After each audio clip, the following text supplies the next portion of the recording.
friends, welcome to CSC Core Concepts in the series of computer networks. We are discussing about the network layer, and in my earlier video we have discussed various techniques for congestion control. We will discuss one more congestion control technique here, which is called as the admission control. And in admission control technique, there are two popular algorithms. One is the leaky bucket algorithm and another is the token bucket algorithm. So in this video, we are going to discuss about the leaky bucket algorithm. Whatever techniques we have discussed in my earlier video, where either you can give some warning message to the sender to decrease the amount of packets, or you can make the senders aware of the routing of the network congestions. So load shedding, traffic throttling, decreasing the load and everything. But sometimes it is not possible to increase the capacity. In network provisioning, we were telling that temporarily we can increase the capacity. So sometimes it is not possible to increase the capacity. So let us do one thing, that let us decrease the load on the network. Not at the time when there is a congestion, but before that we will take a preventive measure so that chances of congestion is minimized. Now, this type of virtual circuit network, new connections can be refused if we feel that they can cause a congestion. So this type of technique is called as admission control. So two popular approaches for admission control are the leaky bucket algorithm and one is the token bucket algorithm. So what happens in a leaky bucket algorithm? So let us understand the leaky bucket algorithm. You assume that you have a bucket. Okay, let us assume that we have a bucket and there is a leakage in the bucket. So what happens? The water will come out, right? Now, no matter how much amount of water is filled in the bucket, if it is less or if it is completely full or it is half filled, the amount of water coming out will be at a constant rate. That will be proportional to the amount of leak in the bucket, right? So no matter whether your bucket is full or half full, the water will come out at a constant speed. So this is what we are going to do here.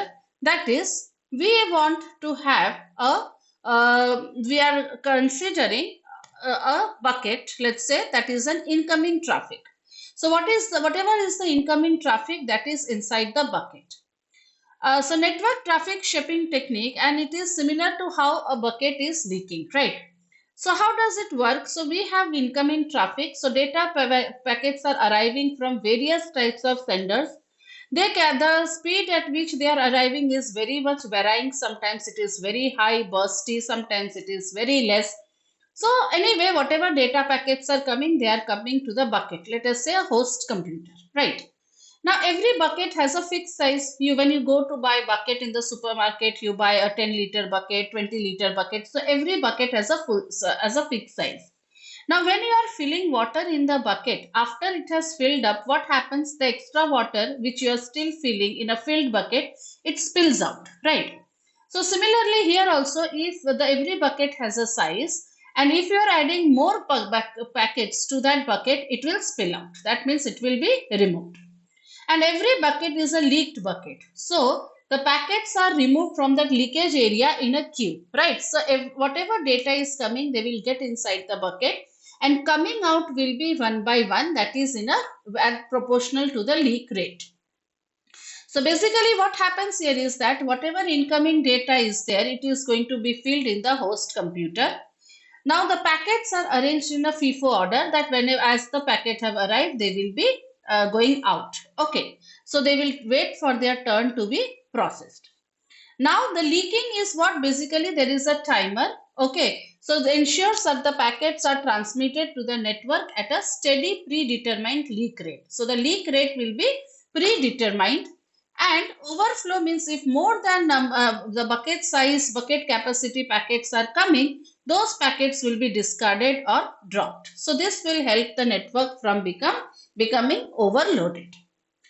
So let us take one example and understand. So let us say we have a network, the bandwidth of the network is 3 Mbps. That is, let's say we are calling it the leak rate. So the speed at which the packets will travel is 3 Mbps in the network.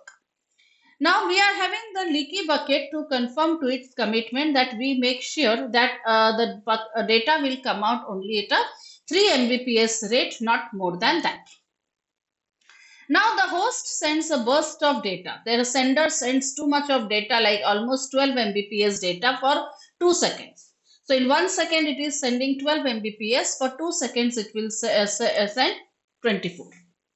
Now the host is now kept quiet for 5 seconds and then is again started sending 2 Mbps data for 3 seconds, total of 60 bits of data.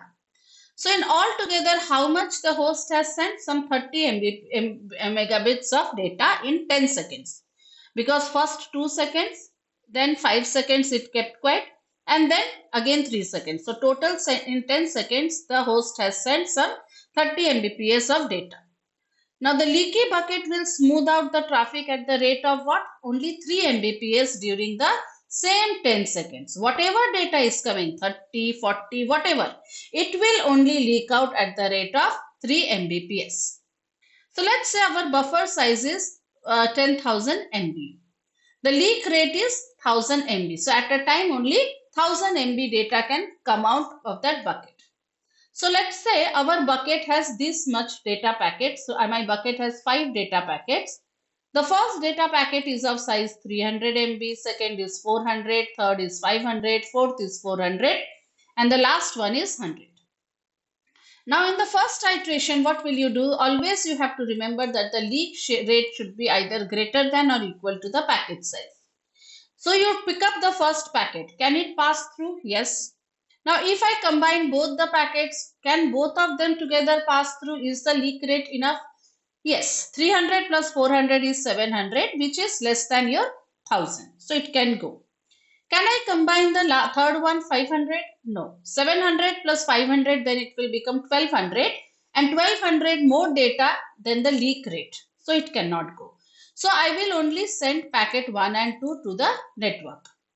Then the clock will tick and the leak rate will again reset to 1000. It will, let's say it takes 1 second to simulate. Now in the second iteration, which packets are remaining? 500, 400 and 100. Let me take 500. So 500 it can pass. Then I can take, my bucket size is now 400 and 100. So if I combine 400 with 500, can it pass? Yes.